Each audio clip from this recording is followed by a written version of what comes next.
hablamos de cáncer los bacterial, hongos. vamos a un temazo hoy día que nos ha abierto los ojos en los últimos años, que yo creo que en términos prácticos hemos confundido quizás problemas de hongos de madera con bacterias, y yo lo digo siempre, yo creo que estuvimos tan preocupados del control de bacterias y de cáncer bacterial mucho tiempo, que los hongos de madera pasaron por el lado desapercibido, silenciosamente haciendo su trabajo, y probablemente hoy día hay muchos huertos y zonas que los problemas están más enfocados a controlar hongos de madera que el mismo cáncer bacterial. ¿Tu opinión? ¿Tu visión? Sí, sí, de todas maneras, es un temazo en términos de que nosotros solo hablábamos de cáncer bacterial. Entonces, no, esto es cáncer, esto, o sea, es cáncer y bacteria, entonces cobre. Ponle cobre. Entonces llegamos y empezamos a llegar a los huertos, huertos que están destrozados. Claro. De hecho, has atendido algunos de esos. Sí. Y azules, porque tienen cobre por todos lados, pero cuando tratábamos de aislar lo que estaba ahí en el cancro, la verdad que empezamos a ver hongos de última generación, de la última, o sea, estamos hablando de plateado, primos del plateado, claro, o sea, y eso quiere decir que ya pasó harta agua bajo el puente, digamos. Entonces, y al final logramos llegar a algunos ascomicetes, porque son los que ya hoy día identificamos más fácil, como Citospora o la misma Calofaeria. Y ahí nos dábamos cuenta, claro, que a lo mejor pasó, y es muy probable que en algún momento haya habido problemas de Pseudomonas, pero estos hongos terminan desplazando esos sistemas y ya después se instalan. ¿Ya? Y en ese cambio uno tiene que estar súper atento, porque el manejo es distinto. Ya no lo terminas, porque además termina intoxicando el sistema con cobre, y eso quiere decir que la planta tiene menos resiliencia, porque está en un sistema estresado, y tú sigues con eso, y el hongo feliz, ¿cachai? Porque no tiene cómo, o sea, el cobre algo lo molesta, pero nadie lo ataca frontalmente. Exactamente, solo el periodo que tienes entre flor probablemente y cosecha, que tienes algunas aplicaciones de fungicidas para la pudrición, pero después estás libre todo el resto del año. Y sobre todo, una de las etapas que usted hablaste con Jordi, también con Valeria, que es la etapa de post cosecha, que la planta ahí es súper importante. Entonces, y ahí ustedes se meten está esa, claro, y está esa de que, oye, podemos en verde, hagamos corte grueso y controlamos, pintamos. No te preocupes si esta cuestión se seca rápido, porque es verano. Claro. Y hay harta información de que hay muchos hongos de verano que son súper agresivos. Lamentablemente, hoy día, con todo el tema mano de obra, eficiencia y control, a lo mejor quizás no va a ser efectivo pintar esos cortes, ni mucho menos, porque además estamos haciendo poda de verano muchas veces con máquina, es imposible. Pero probablemente sí podríamos hacer un control asperjado, un control químico con algunos fungicidas sistémicos de amplio espectro que nos podrían ayudar a controlar estos hongos de verano.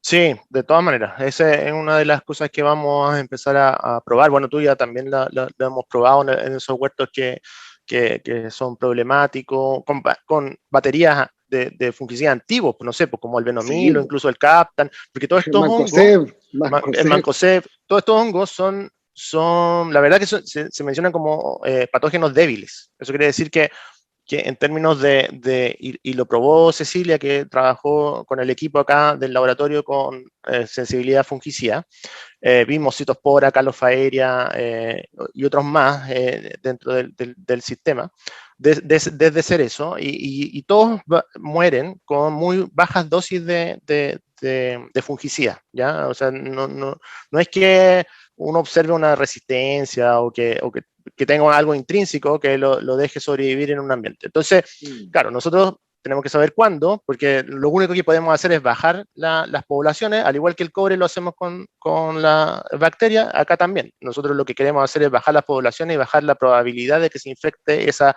yema, o sea, esa rama herida por la poda o por la caída de hoja, temas foliares, claro, Ahora, exactamente, ir protegiendo.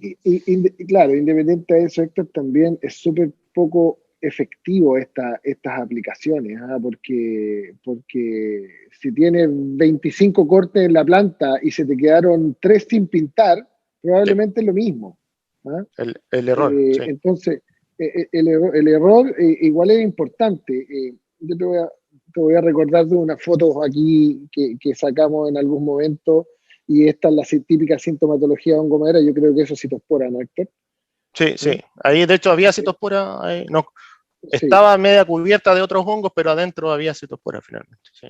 claro, estaban esos cuerpos frutales ahí dando vuelta. Y lo que decías tú, mira lo azules que estaban los troncos. Claro. Esto estaba bañado en caldo bordelé, Exacto. pitoneado por todos lados, y el huerto se terminó muriendo, lamentablemente igual, y no fue por bacterias, fue por hongo. Y hoy día, ¿qué es lo que más resalta, Héctor? Citóspora, Calofaeria, obviamente plateado. ¿Cuál es tu mirada? Igual, siempre hay que entender esto como un sistema, pues como un sistema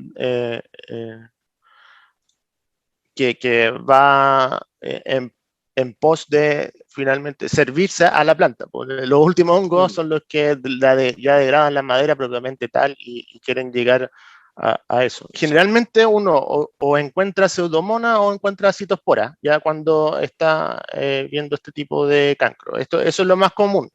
Ya aparece otros hongos como Calofaeria en algunas zonas de la sexta región, nos ha tocado, no sé, tampoco tenemos tan cubierto el sistema como para señalar si existe alguna tendencia para alguna zona.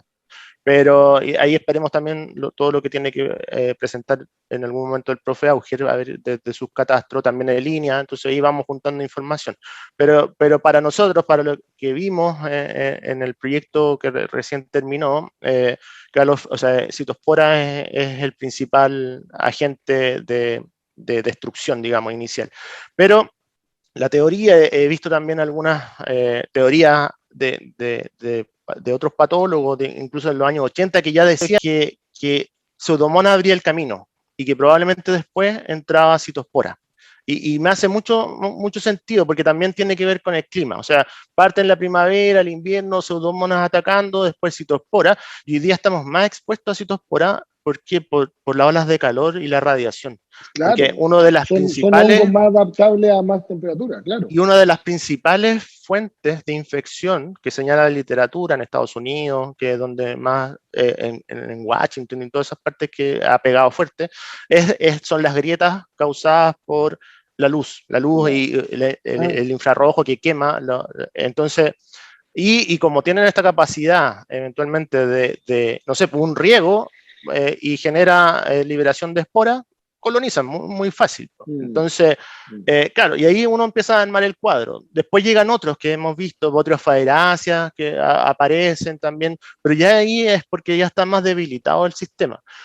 Y otros ascomicetes, estamos viendo algunos de tipo como medios levaduriformes que acompañan estas infecciones.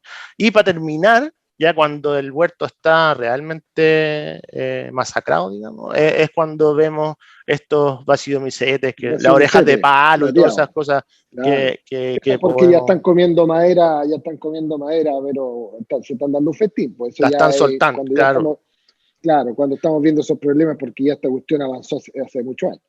Esa es como mi teoría. Desde ese punto, ya cuando tú tienes esta severidad de infección de estas orejas de palo y ciertos basidomicetes pegados a los troncos, yo creo que ya el control ya es más... Eso solo erradicar, hacer, claro, cortes. Claro. Pero hoy día, ¿qué herramientas tenemos?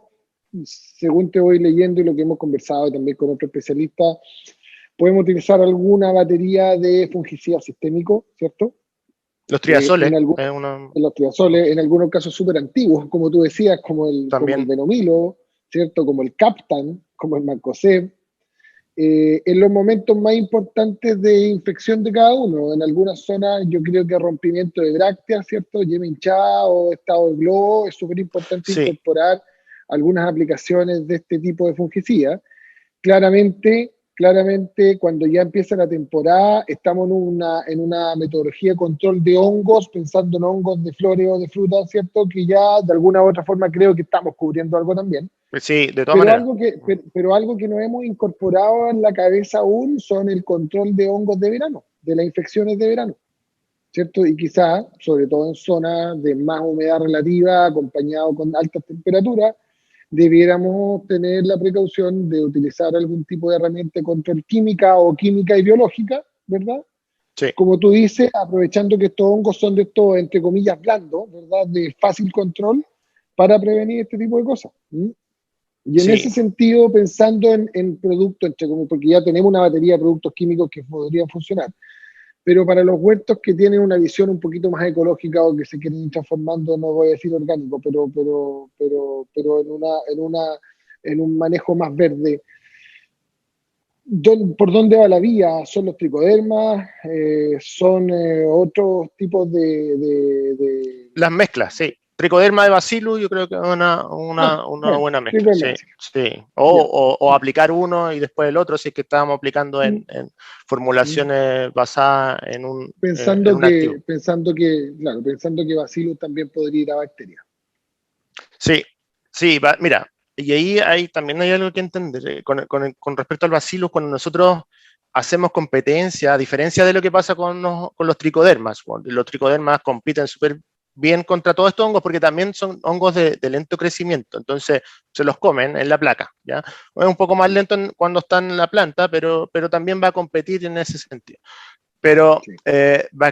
los bacillus, si bien tienen algunos agentes, algunas proteínas que generan estas reacciones en contra de otras bacterias, lo más importante que nosotros vemos es esto, de colonizar, de generar, o sea, de estar en los espacios, desplazar las otras bacterias o tenerlas así. Hay varias cosas como que hoy día se entienden de bacterias, que es el quorum sensing. Bueno, el quorum sensing es una, una característica o una herramienta que tienen las bacterias, que es, y la pseudomonas está comprobado que las tienen, es que ellas se miden, se autosensan, por eso es el quorum sensing, se sensan. Entonces, cuando estamos, no sé, pues 10 elevado a 4 en una rama, ¿Sí? ellas dicen, no, sé que todavía no ataquemos, porque somos un batallón nomás. Cuando estamos 10 elevado a 6, comienza el ataque. ¿Ya? Y esas comunicaciones lo rompen. Hoy día, no sé, pues el extracto del té, del árbol del té, se señala que Sí. rompería ese tipo de comunicación. Ya, pero también todos estos agentes de control biológico también irían a eso.